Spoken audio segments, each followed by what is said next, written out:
everybody, I'm Nathaniel Dodson from tutvid.com. Today we're going to take a look at creating this pretty sweet, 3D style logo or icon here in Adobe Illustrator. It's so sleek, it's so beautiful, it's so smooth. The colors are just going to be great. You can edit it however you like. Now, we are straight up stealing this design from this amazing artist, but we are going to create it from scratch. We're not going to trace their artwork or anything like that. We're going to do it ourselves. We're going to explore the techniques that they used. You got to check out this artist. They have amazing work. Their Dribbble, or Dribbble, as I like to call it, their Dribbble profile is dribbble.com/yoga, Y-O-G-A. Amazing, incredibly talented artist, illustrator, designer. You gotta check them out. So let's jump in and check out this tutorial. All right, so here we are in Adobe Illustrator, and I've created a new document, 2560 by 1440. It can really be any size you want. That's just the document size that I'm going to roll with here. A couple of things I want to do. I want to, number one, go up here to View and just make sure all of my snapping is shut off. Snap to grid, pixel point. I don't want any of them turned on at this exact point in time. We want to do a couple things first.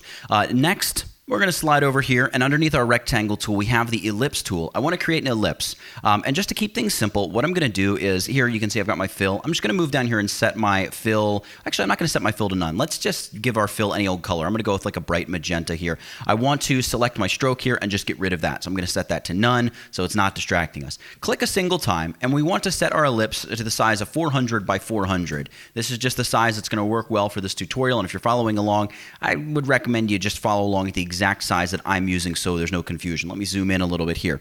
Now what we need to do is duplicate this ellipse. So I'm going to use the hotkey Command or Control C to copy it, and then I want to paste it right in place. So under here, Edit, we have Paste in Front. That's going to paste it in place in front. Note the hotkey Command or Control F. So we'll paste in front. If I open up my Layers panel, you can see we've got two ellipses. Great. Now here's where things get a little bit, not really complicated, but you want to really take note and follow along carefully. I'm going to hold down Shift and nudge this new ellipse to the right 9 times. So I'm going to go hold down Shift and hit my right arrow key 1, 2, 3, 4, 5, 6, 7, 8, 9. And then I'm going to nudge it upward 8 times. 1, 2, 3, 4, 5, 6, 7, 8. Great. I'm going to select my original ellipse now and copy and paste it in place again. So Command or Control C and then Command or Control F. You can see we have a third ellipse that appeared down here. Great. And what we want to do now is nudge this one to the left 10 times while holding down Shift. So Shift 1, 2, 3, 4, 5, 6, 7, 8, 9, 10. And we want to nudge it upward a single time. All right, now I'm going to select both of these new shapes by holding down my Shift key and selecting it. You can see I've got both of the new ellipse selected. And I want to make sure my Pathfinder panel is open. So I'll go Window, and here's Pathfinder. There we go, it popped open. I want to choose this option right here, Intersect. Set Intersect. So we're going to just click that, and now we kind of have this petal shape left behind. So all we're doing is saving the bits of the ellipses that are overlapping. So that's great. Now I'm going to select my original ellipse again. We need to create 2 more of those kind of petally shapes. I'm going to copy it, paste it in front, Command or Control F. I'm actually going to move up and collapse my color panel here a little bit so we can really see what's going on. There's the new ellipse that I just created. And this one, we want to just shift it upward twice while holding down the Shift key. So Shift up, up, great. Select the original ellipse once more, Command or Control C and Command or Control F. And this one we want to shift to the left 31 times. 1, 2, 3, 4, 5, 6, 7, 8, 9, 10, 11, 12, 13, 14, 15, 16, 17, 18, 19, 20, 21, 2, 3, 4, 5, 6, 7, 8, 9, 30, 31 times. And then I want to nudge it upwards 6 times. 1, 2, 3, 4, 5, 6. And I do have notes to help me remember the exact positioning here. And then I'm going to select both of those new ellipses. You can see there's 2 center ellipses. We have them both selected right there. Great. We're going to come back to our Pathfinder panel, and once more we're going to choose to intersect these. So we have, if I shut off my original ellipse, we've created a couple of these petal shapes. All right. I'm going to turn on my bottommost ellipse here because we need to create a third petal shape. Command or Control C to copy. Command or Control F to paste in front or in place. Hey, so just a quick break for what we're working on in there. If you're enjoying what you're seeing, consider supporting the channel by picking up a copy of one of my Photoshop courses. A link will appear up there in the top corner of this video. I also have a link down in the description to this video. It's the best way to support this channel. Pick up a copy. It is a Photoshop course, not an Illustrator course, but you're going to love it if you're into graphic design or design stuff in general. Lots of good stuff to be learned, and you're supporting the channel, helping us do what we do here at tutvid.com. And if you pick up a copy, thank you so much. This channel is supported by viewers just like you. Thank you. And this one I want to hold down Shift and nudge to the right 26 times. And by the way, I could be going up here to transform move if I had taken the time to figure it all out that way, and that would probably be a little bit faster. But just to keep things simple so they're just easy. This is the way that I have it written down, so this is the way we're going to do it. Hold down Shift, nudge to the right, 1, 2, 3, 4, 5, 6, 7, 8, 9, 10, 11, 12, 13, 14, 15, 16, 17, 18, 19, 20, 21, 22, 23, 24, 25, 26, and then we're going to nudge it up 10 times. So 1, 2, 3, 4, 5, 6, 7, 8, 9, 10. Great. And we need to select that original ellipse, copy, paste in front one more time. And this one, we want to shift once to the right and then down 2 times. So just like that. So we're going to select these 2 bits right here, and once more come to Pathfinder and choose to intersect, save that one petal shape. And if I shut off my underlying ellipse, you can see we have these 3 petal shapes. Now, you see how this petal shape here is actually overlapping the big middle petal shape? I want the same for this petal over here. So I'm just going to select that, and I'm going to hold down my Shift key, and I'm just going to drag it up and it's kind of to the right just a little bit. All right, see, now it's kind of like they're all joined together, if you will. That's great. All right, we're going to turn on the bottom ellipse shape just like that. And we're going to select all 4 of these shapes, drag a selection over them just like that. Once again, we're going to jump to the Pathfinder panel, and we're going to choose this option right here, Divide. It's going to basically break all these shapes up, every bit of overlapping shape. All of these are now individual shapes, but as you can see here, they're all grouped together, which is going to make them a little difficult to select. So we'll go Object and choose Ungroup, and now we have all these different paths. Well, I'm going to select the bits I don't want. I know I don't want this bit right here. I'm going to select and delete that. I don't want this bit right here. I'm going to select and delete that. And I also don't want this little bit here. I'll select and delete that. And you can see now we have this really nice shape. A couple things we might want to adjust. This here is a little bit pointy, maybe not perfect. And over here we have a little bit of like a flat / concave, slight concave spot. Now, to keep this tutorial simple in this case, we're not going to mess with those, but that probably would be something you want to go in there and tweak the individual anchor points, the tangent handles, and just smooth all that out. It's really not a huge deal, but more than we want to get into here. All right, I'm going to select all of these shapes. You can see it's selected all of these individual shapes. And once more, we're going to look to the Pathfinder panel, and I'm going to choose to merge them. Boom, and now we have one nice, almost floral looking shape that we just created from a single ellipse. I just want to bump in here for a second and remind you guys, if you're enjoying what you're seeing here and you like this tutorial, make sure you subscribe to the channel by using that subscribe button down there so you never miss any other Illustrator tutorials in the future. Well, see, that wasn't too bad. Let's get back to the tutorial. Find my pen tool to the anchor point right there on the top, and I'm going to click this way, and I'm going to draw a nice long highlight out this way. I'm going to drag the shape over here. I'm going to join my path, and I'm going to hold down Alt-Option, when we join the path, and just pull that shape right back through something kind of like that. The thing I'm most concerned with here, and if I just change the fill to like a solid white here, you'll see, the thing I'm most concerned with is I want right there where like the shape is going to run over you kind of that interior point. I want to make sure that that exactly lines up. So like if I reduce the opacity of this to like 25%, let's just say hypothetically this is my highlight. You see how that is not perfectly lined up. It's kind of messy. So before this gets out of hand, let's grab our direct selection arrow here and select this anchor point here and just drag it over and try to line it up as perfectly as we can. Just something like that is great. And if the highlight runs out over the white background, that's fine, because we're going to mask this to the shape in just a minute. So it's almost better if it runs out and it's a little bit too big. It's easy to mask it. It's a little bit more difficult to make it perfect. In fact, let's just select this. Let's set the opacity back to 100%, and that's, by the way, over in the transparency panel. We're going to fill this with a black to white gradient. So let's double click here, open up our gradient panel, and just click on the little thumbnail or the color swatch. And I'm going to grab my gradient tool over here in the toolbar, and I'm going to drag the gradient kind of down this way. So I create this nice kind of highlight. Now we want to drop away the black, but see how that's like a charcoal black? It's not really solid black. Let's click on that black color stop here in the gradient slider. Double click to open up our color panel here and just switch this to the RGB, and you can see now it's a nice rich black. That's great. I'm going to come over here to the transparency panel, and we're going to set this blend mode to screen. That's going to drop away the black, just leaving the white. And at this point, we can reduce the opacity to something like 40%, so we get a nice, sharp, crisp highlight. Again, don't worry about this nonsense sticking out over the white. We're going to mask it all in just a moment. Let's grab the pen tool again. Let's create a highlight here for the big center portion. I'm going to start right here on this anchor point. Let's draw a nice big highlight kind of running this way. Be something like this. And once more, we just basically want our shape to come through this little interior point at a good angle. It's not quite going to be perfect there, but I'm not concerned, because once more, what we'll do, we'll set this to the blend mode of screen. You can see how we're already getting that black to white gradient. That's great. But we need to zoom in right over here and just make sure we align. We want to make sure we align this interior point. So grab your direct selection arrow, the white arrow tool, grab this path right down here and just bump it over a little bit. Make sure that everything's still going to be kind of lined up correctly. That's not too bad. We actually might need to move this point out a little bit up here. just so we're getting a good angle here, and we're not leaving any of the petal, if you will, along here uncovered in terms of the highlight, making sure it runs all along that edge. There we go. That's pretty good. And last but not least, we'll get this other little petal here. I want this one's highlight to run kind of in the opposite direction, so we'll run it off like this way. I think that'll be pretty cool. Something kind of like so. And I don't really care about, all the shape out here because, again, it's all going to be masked in. I'm not concerned at all about that. Let's set the blend mode here to screen. Let's set the opacity to like 50% for this one. Did we reduce the opacity up here? No, we didn't. But one of the things here is the solid white in the gradient is all the way out here. So what I can do is grab that gradient slider and just bump the white slider over and kind of intensify that a little bit. If that's the way I want it, that's great. And then I can still come in and reduce the opacity. So I have a lot of options. For there, I think I'm going to set the opacity to like 65%. All right, let's select all of these highlights. Hold down your Shift key, select the first one, select the second one, and select the third one. And then we'll go Object and choose to group them together. All right, and then to mask these in, it's really a piece of cake. Just select the underlying, the pink layer here. Command or Control C to copy it to your clipboard. Then select that highlight group right here. See in the Layers panel, we just select it. And then come up here to the Transparency panel. And we're going to double click on this swatch to add a layer mask.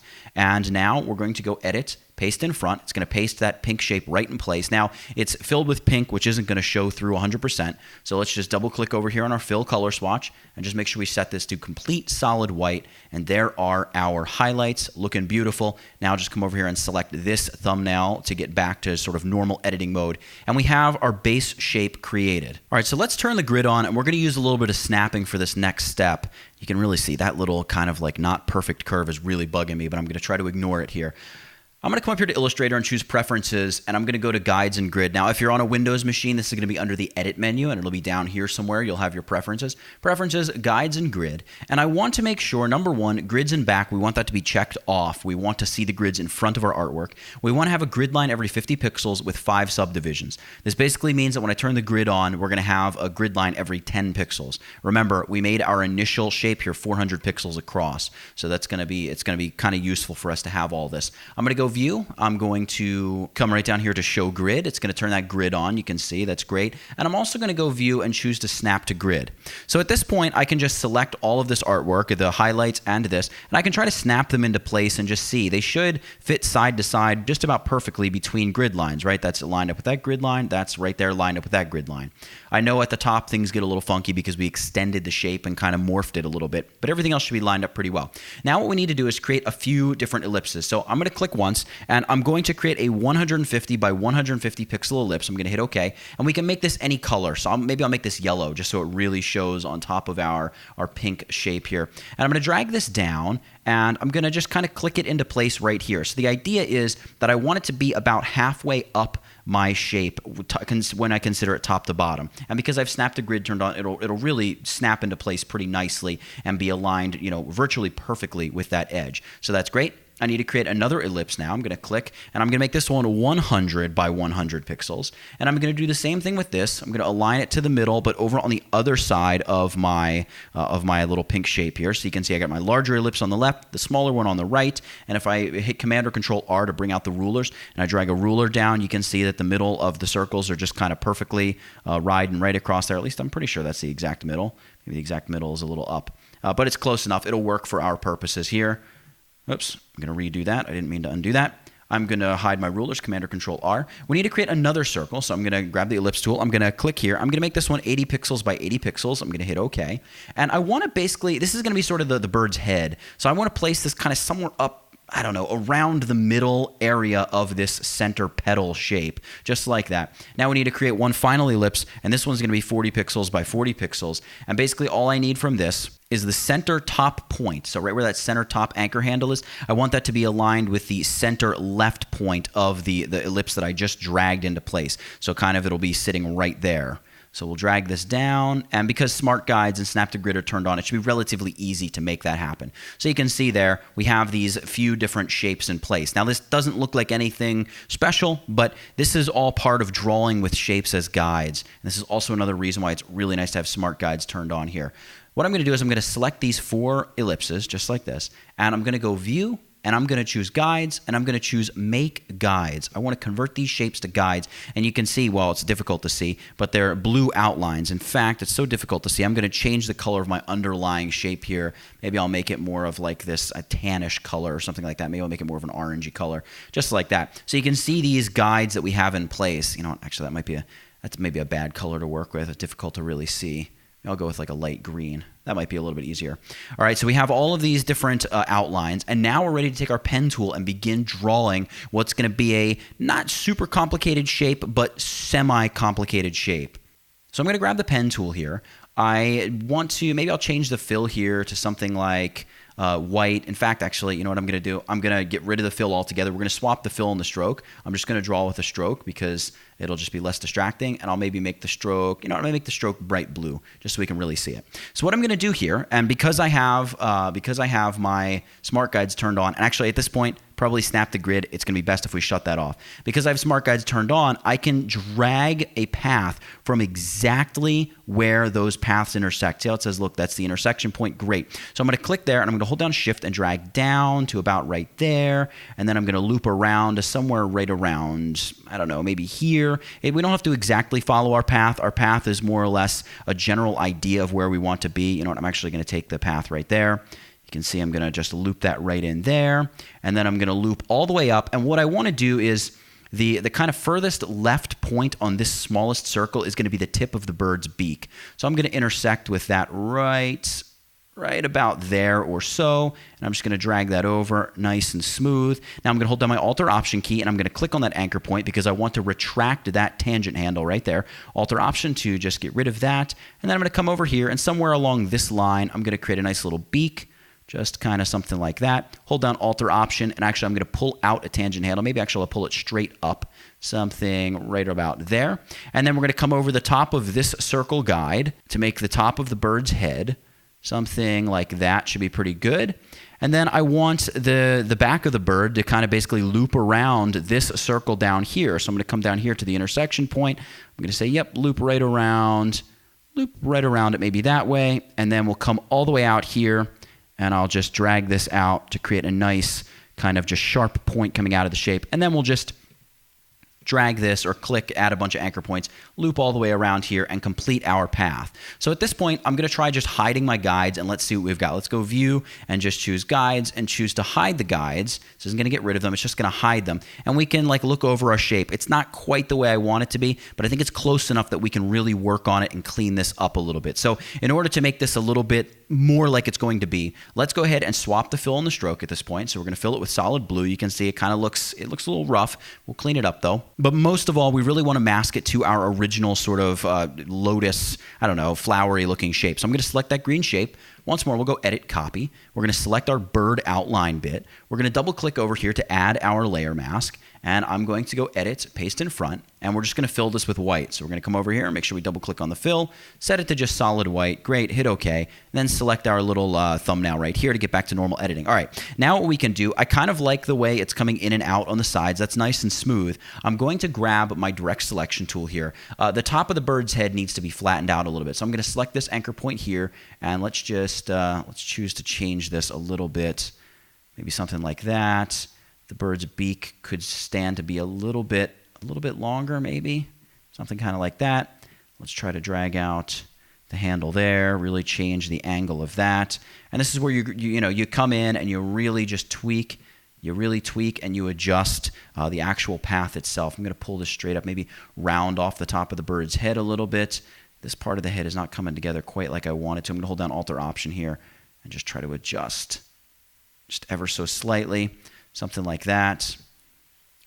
That's pretty good, but I still think we could move the whole bird's head down. So in order to select and kind of shift the head of the bird, I don't want to select any of the stuff in the back. All right. In fact, I'll go View and I'll just hide the grid temporarily. You can see how we really need to clean up the back of the bird's head there. That does not look smooth at all. And just the proportions are a little off. The whole neck and head of the bird could stand to be a little bit wider. So let's just scroll down here, and I've got my highlights and my green shape. I'm going to just lock both of those just so I can like drag a selection over the top of the bird's head here, and I can use my arrow keys, nudge it down, maybe nudge it over to the right a little bit. I'm just selecting with the direct selection tool, so all I'm doing is selecting those individual points of the path and adjusting them. In fact, I'm going to drag this anchor point over a little bit, kind of something like that, change the shape of the bird's head. I really need to select this here, and we need to clean this up. This is a little messy here. I need to pull this up a little bit, maybe over a touch. See what that looks like getting closer. Hold down Alt-Option here. We'll just drag this point. Kind of just really try to get that nice and smooth on that side. All right, I think that's a bit better. Maybe I'll select all these points again and just nudge them down a little bit. By nudging the bird's head down, it's going to make the neck of the bird appear a little bit wider just because it's not quite as long. So it's a little bit of an optical illusion, but I think it works. Just in terms of proportion, I think it works. Just nudge that out that way a little bit. Let's see, select this here. Maybe I'll nudge this point over. Maybe I'll nudge it up a little bit. You can really just play with everything at this point.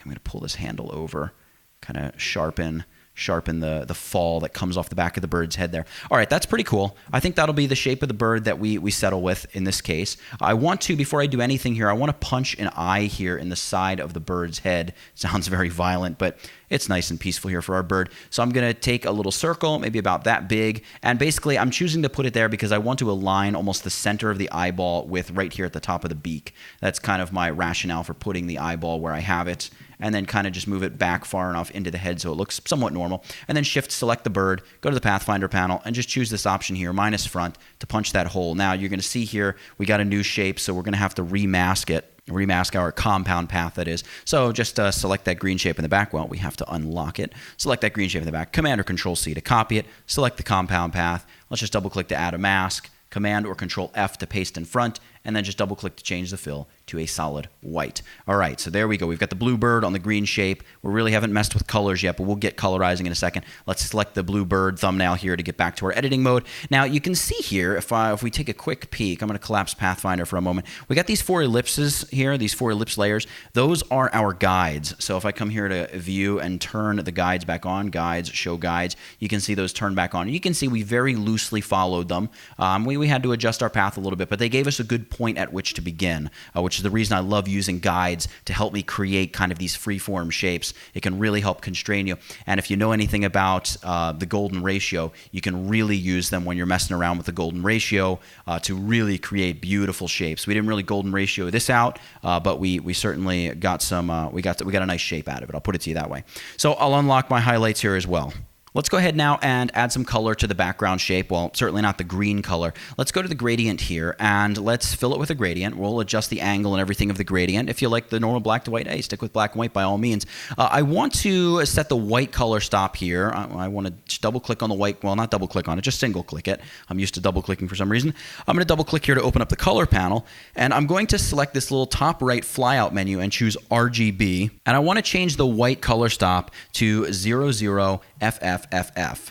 And you can see it's just this very, very light cyan color. It's really cool looking. You can see it's just a beautiful, crystal-y looking color. We're going to select the darker color stop here, and I'm going to change this to FF00BA, which is a very sharp, kind of punchy, hot pink / magenta color, which the two colors together just, they look beautiful. But what I want my darker color to be down here at the bottom of the shape, so it almost looks like there's some shadowing behind the bird. So I can change that angle right here. I can try setting this to like 90 degrees, but you can see 90 degrees is exactly the wrong angle. So let's just go negative 90 degrees. There we go. The purple at the bottom, the sort of tealish color at the top. Now I want to be able to see a little bit more of this dark pink, so I'm just going to drag the pink slider over a little bit to just bring that up, and then I'll push and collapse it a little bit more so I make sure I maintain a really strong aqua teal color at the top. Just by sliding that middle point right there. I'm also going to select the bird, and let's just fill him with white because we just want him to be solid white. And you can see now it just looks like he's blending with the background. We're going to fix that here because we're going to select this compound shape. And don't worry, the thumbnails here lately in Illustrator have been late catching up to the artwork. This is the shape we're working on, despite the fact that it's reading still as the blue bird. We'll select the bird. We will go Edit, Copy, and we will go Edit, Paste in front.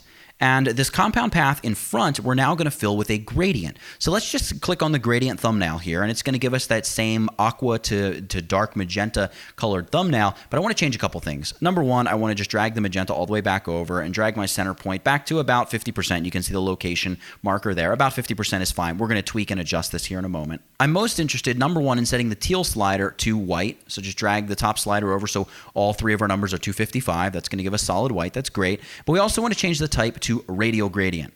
Now that we have a radial gradient, I want to take my gradient tool and I want to like start right up here by the top of the bird's head and just drag straight down, something like that maybe, down into the rest of the bird. Maybe I'll start closer to the middle of his head, kind of something like that. But now I really just want there to be a little bit of like purple shading around the edges. So I really need to push the white out. So I need to push white out. I need to drag this over to really push that purple back, right? Because the whole idea is we just want a little bit of like shading / shadowiness there around the edges. So something like that I think will be really nice. Now remember, we still have the solid white bird underneath. That's this right here. In fact, I'll name that layer white bird. Now this bird on top, all we need to do is reduce the opacity. So we'll set transparency here. We'll change the opacity setting to like 35%. So it's just going to give us this nice subtle shadow along the bottom. But the key is that shadow color is the same color as the darkest color in our background gradient. So it's almost as if that color is going to wrap right around. What I do want to do is add a little bit of like shading to the cheek of the bird. So we're going to do this again using the pen tool, and it's going to be super easy for us to do because we have our smart guides turned on. I'm such a big fan of smart guides if you haven't been able to tell. I want to start here at the anchor point, which is making up the actual beak of the bird. I'm going to click. I'm going to drag out my tangent handle like that. I'm going to come right through maybe to about here. I'll just drag that shape, voila, like that. Hold down my Alt or Option key and just click right on that anchor point. And I'm going to drag a little bit of like a hook back this way, almost like we're creating lightning. Hold down Alt or Option, click on that again. And then I'm just going to click and drag out a nice long curved shape like that. So you can see we've got this crazy shape just like that. I actually like this pink gradient. You can hit the Enter key, by the way, to just, we've completed our path. This is the shape we're going to use. I'll show you how it's going to work in a second. What we need to do is rotate our gradient. So I'm just going to select the gradient. In fact, I'm going to reset the parameters of the gradient a little bit here. Try to bring back a little bit more of that pink. We're going to make it a linear gradient, not radial gradient, by the way. And I'm going to take the gradient tool here, and I'm just going to pull straight down. You know what? Actually, I want to hit this icon here to reverse the colors on the gradient because I want this to be shadow first. So I'm going to drag it. Yeah, kind of something like that is perfect. We'll just add that shadow. And now if we go to transparency and we just hit multiply, it's going to drop away all the white, just save the dark stuff. We still need to mask it to our bird shape. So I'm going to select the white bird right down here in my layers panel, select that, copy it to the clipboard, Command or Control C, go up here to our path that we're working on, double click to add the layer mask as we've been doing all along, and then edit, paste in front to just paste it right in place. It's already filled with solid white, so that's perfect. Select the shape to get back to our normal editing mode, and we really want to reduce the opacity of this little shadow. So maybe I'll set this to like 25%, maybe even less depending on if it needs that. But I think 25%, maybe a little bit less than that. Let's take it down to like 15. Subtle is good. Subtle's beautiful. Subtle's smooth. And at this point, you can just go in and continue tweaking the shape. Like I feel like the top of the bird's head still needs a little adjusting, but it's not too bad. I kind of like where we're headed. And just remember, if you change the top of the bird's head, you're going to have to change it for both the compound shape and the white bird, which is fine because you can select both layers together and adjust. You can adjust the anchor points by dragging them around that way.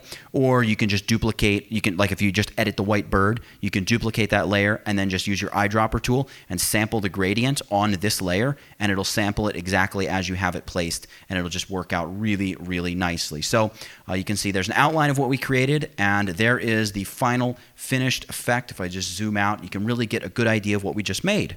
So yeah, there you go. We took it from this little sketch here, if I can get it to stand up. Took it from that little sketch full through to the completed effect right here, right now. Now, if you do create this effect, please do upload it to Instagram. Tag me. My handle is @tutvid. That's TUTVID. I'll have a bug show up somewhere here on the screen. If you enjoyed the tutorial, of course, make sure you subscribe to the channel so you never miss any more of these tutorials. Again, a huge shout out to the original artist, Dribbble.com/yoga. Amazing, incredible work by that artist. You really, really, really gotta check them out. So, for creating this 3D styled icon in Adobe Illustrator, using shapes as guides and smart guides in the pen tool to really create these shapes and have some semblance of control over what we're drawing and creating, and mixing that with highlights and masking and gradients and everything else that we covered in this tutorial. Guys, that's it. Get it? Got it? Good. Nathaniel Dodson, tutvid.com. I'll catch you in the next one.